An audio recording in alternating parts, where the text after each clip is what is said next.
state does or anybody else. I make the point that these are our kids, and by then we will have world-class schools for them. And we can't do that without our own time. I have said so many times how my state has broken my heart. So many times how we hope somebody else will do better and then they don't. And we are just at the bottom and waiting for somebody else to do what's right by us. That ain't happening, y'all. And I just want to talk, before I sit down, real quickly about the cultural divide that we have, that we don't pay attention to. Because, for example, here's a cultural divide. If people don't do things the way you think they should do it, they must be a bunch of whatevers. And we got portrayed as being somebody without manners, somebody who doesn't know how to act. That's because we don't know each other. We talk about the kids being violent. Where do you live? Where do we live in the city? And we put everything on those kids to make it violent. We are not doing right ourselves. I want us to really think about, here's the other big cultural divide. I'll go quick because I already failed. This thing we do called Joyce, and this thing that we do called closing schools and neighborhoods because they're underutilized. And this thing we will do once we close it, if we choose to, we'll sell it to a charter school. But at the same time, we're supposed to be economically efficient.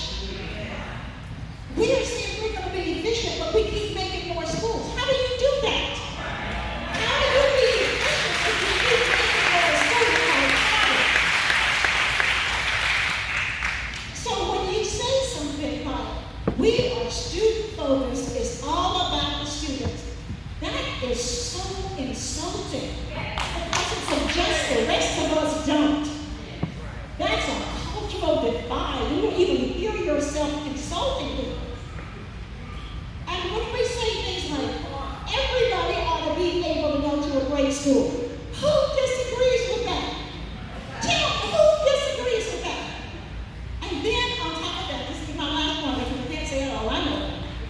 But this thing called choice is nothing more than further division of people. And it sounds good, and you think it's good, but you're cultural and how of us need to be clues. And here is one.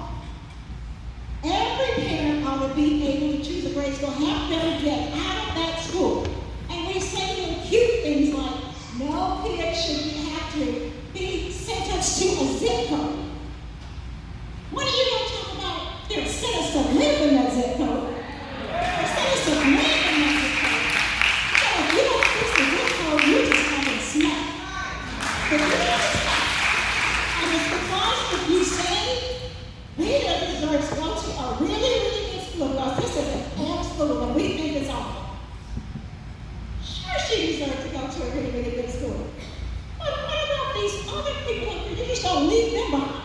That's the problem with this thing called choice and a cultural divide that you don't get. And it's only happening